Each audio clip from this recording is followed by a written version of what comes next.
చూస్తున్నా, ఆడ పోతున్నప్పుడు చూస్తున్నా వరంగల్. కమిట్మెంట్ ఆడ ఏం కమిట్మెంట్, ఏమిటిది, ఏ పార్టీలు ఉన్నావా అంటే అతి తెలివి. యా పార్టీలు ఉండాలో ఆ పార్టీలోనే ఉన్నాడు. ఎట్లుంటుందంటే ఇప్పుడు మీ కొడుకో బిడ్డనే ఉంటారు, ఇక ఇంటికి రాలేదు, ఆలస్యమైంది, లేటుగా అవుతుంది, రాత్రి 9 అవుతుంది, 10 అవుతుంది, సలిపూట, ఏడున్నాడు రా పిల్లగాడని నువ్వు ఫోన్ చేస్తావు అనుకో. ఏడున్నారా కొడుక అంటే 7 ఉండాలనో గాడినే ఉన్నా అన్నాడు అనుకో. ఏమనిపిస్తుంది నీకు, దౌడమికలు ఒకటి తప్పబుద్ధి కాదు. గట్లే ఉన్నది కత్తియాల మన పాటలకి వెళ్ళి పోయిన వాళ్ళు. ఇలా నకరాలు కాకపోతే నాకు అర్థం కాదు. ఓ రేవంత్ రెడ్డి ఉండేది 3 ఫీట్లు కానీ 30 ఫీట్ల డైలాగులు కొడతాడు. ఓహో ఆహా ఏదో పెద్ద గెలిచినా పీకినా అడ్డిమారి గుడ్డి దెబ్బల ముఖ్యమంత్రి అయినవు. మాకు తెలియదా, నీకు తెలియదా? మనోళ్ళు ఏమనుకున్నారు, మీ ఆలేరులో భువనగిరిలో కూడా ఏమనుకుర్రు అంటే, నేను చెప్తాగా రావు, ఏమనుకుర్రు అంటే మీరు కూడా వాస్తవానికి ఆలేరు వాళ్ళు భువనగిరిలు కూడా పోతే శేఖర్ రెడ్డి పోతాడేమో, సునీత పోతుందేమో, కానీ కేసీఆర్ ఉంటాడు కదా అనుకున్నారు. అనుకురా లేదా? అంతేనా? అనుకొని ఏం చేసారు మీరు? ఇంట్లో అన్నారు, ఆయనతో మొదటికి మోసం వచ్చి. మరి ఇక్కడ శేఖర్ పోయి ఆడ సునీత పోతే కేసీఆర్ ముఖ్యమంత్రి ఎట్లయితాడే? మీరు నోట్ తీసుకొని ఆ నియోజకవర్గంలో వెళ్ళి నిజ నిర్ధారణ కార్యక్రమాలు పెట్టుకొని మీరు పరిశీలించండి. కేటీఆర్ అనేవాడు కాంగ్రెస్ గురించి ఆలోచన చేస్తలేడు. హరీష్ అనేవాడు వెనకాల తవ్వుతున్నాడు.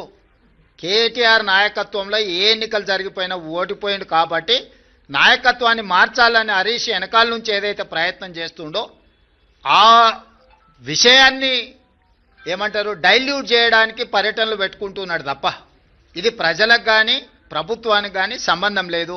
ఇప్పుడు కేటీఆర్ వర్కింగ్ ప్రెసిడెంట్ అయినప్పటి నుంచి జరిగిన ఏ ఎన్నికలు గెలవలే కదా.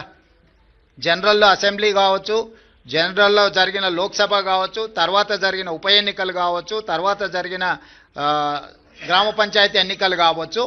ఈరోజు హరీష్ వర్గం ఆల్రెడీ సోషల్ మీడియాలో మిగతా మీడియాలలో మొదలుపెట్టింది కదా. కేటీఆర్ ఉంటే ఇంకా పార్టీ మిగలదు కాబట్టి కేటీఆర్ను తప్పించండి, హరీష్కు నాయకత్వాన్ని అప్పచెప్పండి అని ఒక స్లోగన్ తీసుకొని బయలుదేరిండు. తొందరలోనే శాసనసభ పెట్టి చర్చ చేసి అందరి అభిప్రాయం తీసుకుంటాం ఎట్లా ముందుకు వెళ్దాం అనేది. ప్రతిపక్షాలకు కూడా అవకాశం ఇస్తాం. ఆ ఎన్నికల్ని ఎంపీటీసీ, జడ్పీటీసీ, మున్సిపల్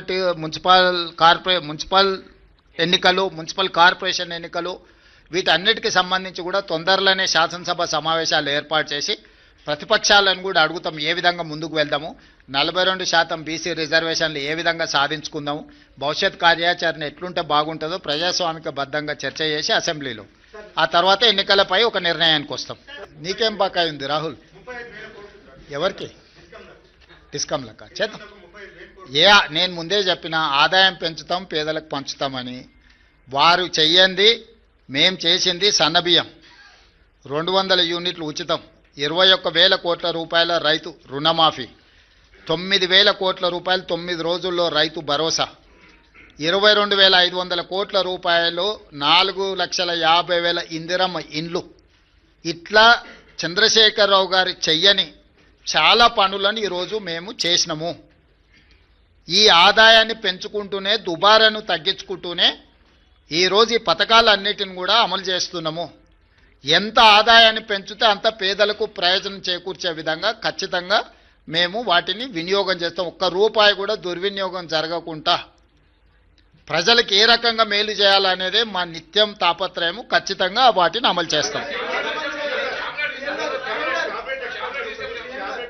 ఇప్పుడు ఎన్నికలకు సంబంధించి మాట్లాడుకుందాం. గ్రామ పంచాయతీ ఎన్నికలు వాటి ఫలితాల మీద మాట్లాడుకుందాం.